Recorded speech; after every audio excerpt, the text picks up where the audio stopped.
Welcome to Nutrition Mission with Ansco Foods. My name is Megan Compain and I am your host for Season 2, Beef, Lamb and Basketball, where we will be bringing you nutrition and good health from New Zealand's finest beef and lamb. Today we're talking to Jordan Hamlin, Tokomanawa Queens team strength and conditioning coach, about his role with the team, enhancing the performance of the players to be the best they can be. Jordan specialises in plyometrics and hypertrophy training. We'll get into a little bit of that later. Be sure to listen until the end for our buzzer beater segment where we will do a series of quickfire questions. So kia ora, Jordan, welcome. Great to speak to you. How have you been? Good, thank you. How are you? I'm good. Hey, tell us a bit about yourself. You've been involved in basketball for many years. Yep. I actually even read that you potentially were a member of the Wanganui Wolfpack. Yep, back in the day. Yeah. I'm Wanganui girl myself. Oh, really? Yeah. Oh. When I was growing up, and this is a long time before you were growing up, Wanganui Wolfpack was a second division team in a small town in New Zealand that was attracting incredible talent. Tony Ronzoni, the Allen boys, and Robert Rowan.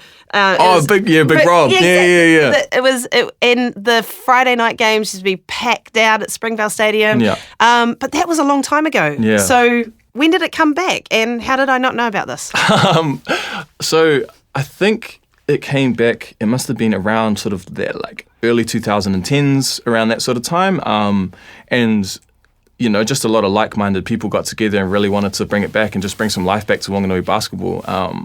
And then we just sort of got all the local talent together, had a few trials. And again, it was just something like a lot of the older players came back to sort of talk to us or like mentor us on things. And I mean, even Big Rob suited up for a game or two, so it was awesome. Wow, that's amazing. Yeah. And we just started to play some other sort of like surrounding teams, and I'd played Wanganui basketball my whole life, and I'd never been in a stadium where it was all packed out and everyone was excited, all the kids were there and they were really excited too, and it just brought a lot of good energy to the town, and essentially in something that maybe had been a bit lacking before in Wanganui basketball. Yeah, I think there was a heyday of basketball, wasn't there, in that sort of late 80s, early 90s, the American era, the Kenny McFadden era, and the second division clubs. And I know Wanganui Wolfpack was it was iconic. To then bring it back 10 years or 20 years later is amazing. Yeah, it used to be something my dad and like all his friends would talk about, and then it came back and I got a chance to play. So again, very grateful for that opportunity. Yeah. Point guard? Yeah. Yep. Sorry, that's again very stereotypical, but hey, that's all right. I'm quite short, so I get it. So tell us about what inspired you to become a professional strength and conditioning coach. I guess I've just been involved in basketball my whole life, sort of like all the way through school, and just really had a passion for it. And then later in sort of my teen years, I got into the gym, and then just really started to love the process of just training and sort of the grind of that. And I think the big jump for me to go into professional stuff was I got the opportunity to go to the States, and I got to be an assistant coach on a basketball team over there, just touring around playing sort of junior colleges and colleges, and I just really loved that whole experience. Just being in the gym every day. Yeah, awesome. And I think I just got a real love for that. So when I got back to New Zealand, I knew that was really what I wanted to do. So now in your first year with the Queens, so you've got a basketball background, you've got a strength and conditioning background. That's how that's come to be. How did you get connected with the Queens? So another PT at the gym sort of connected me to Walter and Tanya, and sort of got us the conversation rolling. And then I ended up meeting up with them just to sort of have a discussion about how this might work and how it might look and everything. And they were just amazing people. And the conversation went really well. And we just decided to get started. And I just feel really grateful for the opportunity, you know. Oh, that's great. And I guess from you've been around the basketball scene, particularly in New Zealand, the difference between this professional league, Tauihi basketball, Aotearoa, versus what you've maybe seen in the past. Yeah. Can you see the difference? Oh, the level's super high, you know, and like it's awesome to be a part of like some of the practices where it's just super high pace, very competitive, and the skill level is just so high. So it's just a really exciting thing to be a part of, and I can't wait for the season. And the team have been welcoming? Oh, of course, everyone's great. Yeah. A bit, grouchy in sessions sometimes, but like everyone's been really nice. Oh, that's awesome. Oh, that's great. So what about your coaching style? And I have to ask this. I know what plyometrics are. They had that around in my day. Yeah. But hypertrophy training. Tell us about that and how it benefits basketball in particular. Yeah, I think hypertrophy basically is just like increasing muscle mass or muscle fiber size, and as you can imagine, like being able to build a body that can sustain sort of the physical demands of the game is a very important thing. So, just being able to produce force, take contact, injury prevention stuff, all of that comes into sort of muscle building and muscle strengthening. And then, as you mentioned before, plyometrics. So just, basically jumping, sprinting, all that sort of stuff. The lift. Now, would this, I guess when you look at basketball back in the 80s when I was playing, 90s, so I'm being a bit unforgiving on myself. But you look at the professional leagues and you had long bean poles playing basketball. So the height has always been there, but what's different now is that there's mass on definitely. These, but you can't lose that explosiveness. No, 100%. And it needs to be a balance, right? You can't just be a bunch of bodybuilders on the court. There needs to be a balance between, sort of like lean mass would probably be the better word for it, right? Yeah. And does that, do you see a difference between men and women basketball players in the space? Or is this something that's starting to be applied to the women's game as much as it has been probably with the men for a while? I think it definitely is starting to be implemented into the women's game because it's played at such a high pace. And like when we say that muscle building, it doesn't necessarily mean like being super, super strong, but like being able to handle force and like absorb force. So like if you're, making a really hard cut or sprinting for long periods of time, like if you don't have like the muscle mass or like muscle fiber to support that, it's going to be really hard. And so I think it's important to sort of transition that and encourage that in the game as well. Yeah. Oh, that's awesome. And I guess it is that you think about how quick you need to be. Oh, it's so fast. Yeah. When we talk about basketball, as it's almost got everything, doesn't it? You can have to be fast up and down, speed. You also have to elevate. Yeah. And that change of direction paces. Yeah, definitely. And I think sort of like being able to like decelerate, like everyone can run really, really fast, but being able to sort of stop on a dime, make a change of direction, and like all of that comes back to like having the frame to support those half movements. Yeah, well, I guess that helps with the injuries, right? Yeah, definitely. Prevention of particularly for women, the knee is such a vulnerable place. Yeah, definitely. We tend to blow out. Hey, look, Ansco Foods is a sponsor of Tokomanawa Queens, and we're super proud to have them on board. How does nutrition fit into your role? There seems to be quite an alignment with training and what you're actually then putting into your body. And for you, what role does beef and lamb play on building the strength and conditioning of our female athletes? I think the biggest thing is that a lot of people probably underestimate how much protein they get in a day. And I think it's a really important thing to, especially if you're going to be playing high-level sports, is that you need to recover, you need to be able to build muscle. And so things like beef and lamb are like excellent protein sources, like lean protein sources as well. So making that sort of a forefront of the nutrition is really, really important. And I think as well, sports can really differ from everyday nutrition because, in Instagram and other things like that, you always see like low carb, low things to lose weight, but like, all of these athletes are pushing their bodies really, really hard all the time. So they need that fuel to like keep them pushing.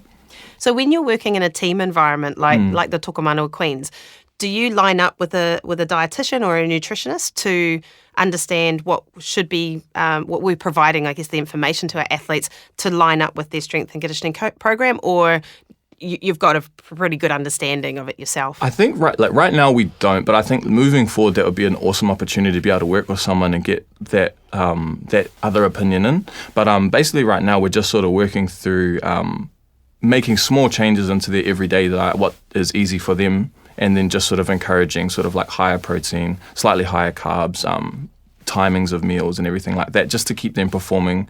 Because, everyone's got a lot of stuff going on, but like to be able to prioritize that part is an important part of being an athlete, I think. It's really interesting you say that, we probably underestimate how much protein we are getting, and we think we eat an egg and we're all good for the day. Yeah, 100%. And it's about when you eat your protein as well, isn't it? As definitely. Much as what you're eating. And I think there's just a lot of education to be had around that. There's just, people, don't mean to undershoot it, they just don't really have the education about like maybe how much they should be having and what that actually looks like on a visual form.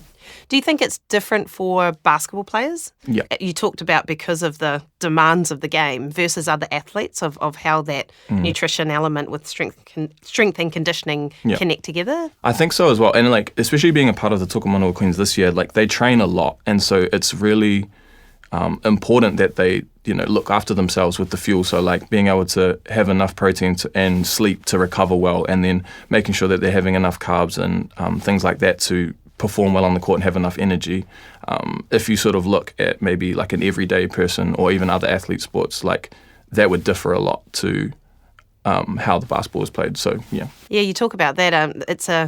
It's a very condensed season, but it's high sprint. intensity. Yeah, very sprint, yeah. Like basketball. Yeah. Yeah, so we've got 8 weeks of actual professional play, but the team's been training now for a month seriously. Yeah. Do you see nutrition, how it ramps up and potentially changes through the season?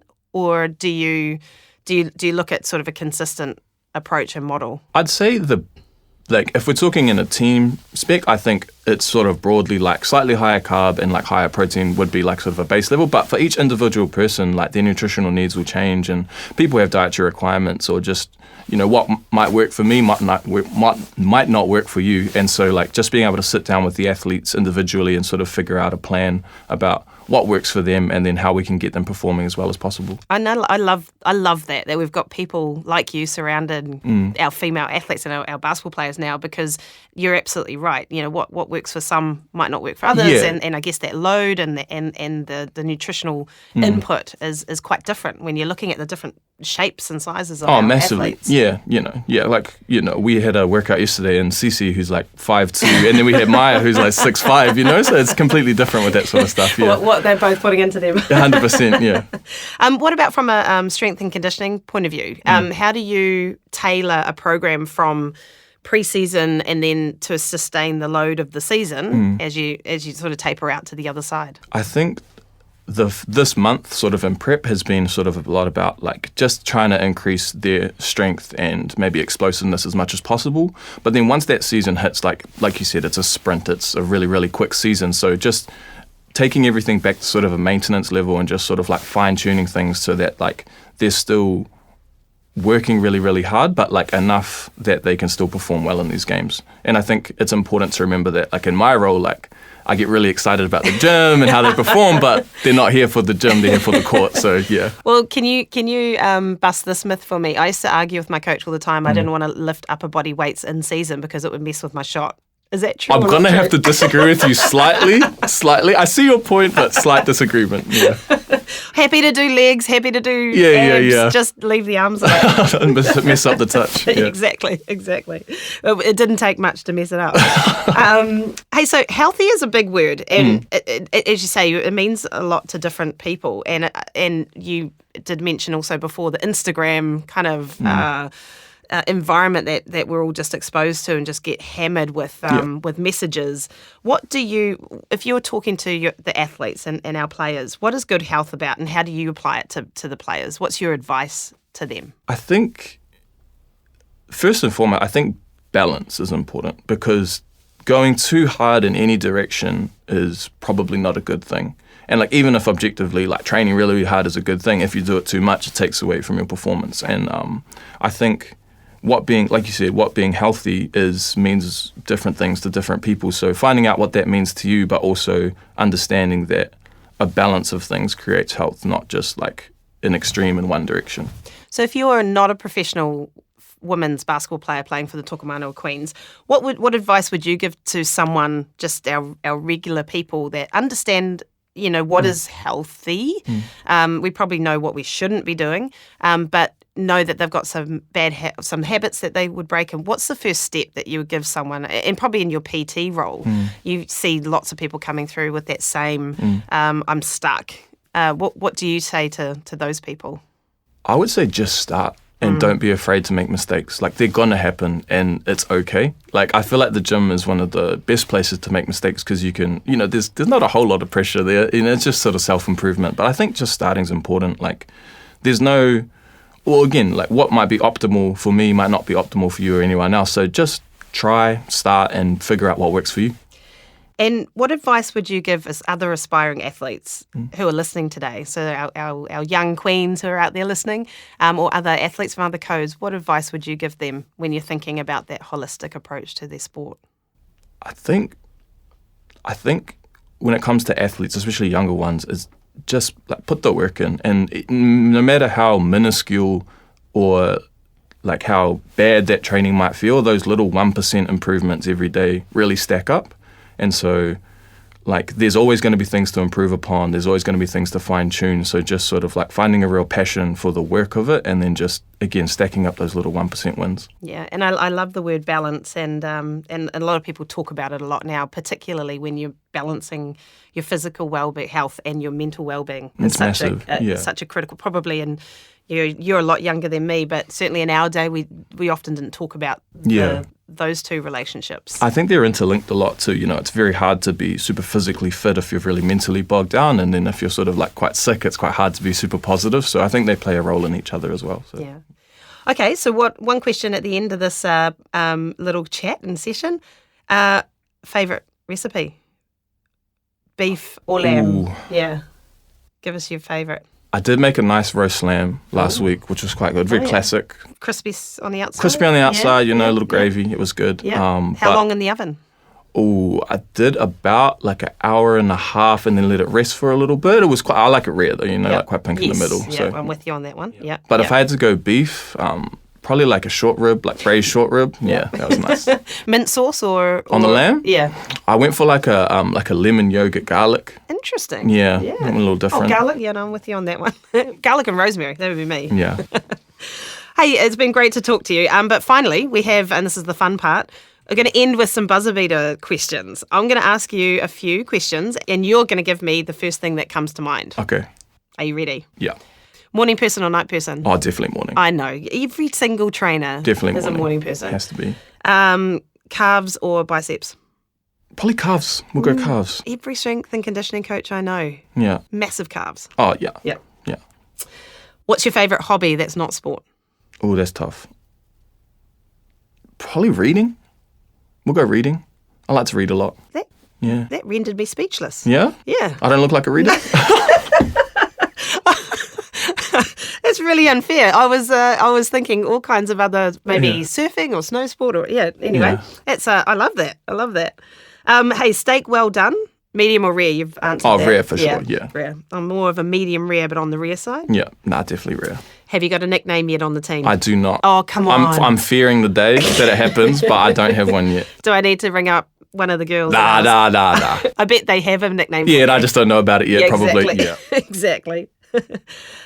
Hey, you're off to a barbecue. What meat do you take? Lamb chops. Oh, okay. I love chops, yeah. And last question. What's the best piece of life advice someone gave you? Oh.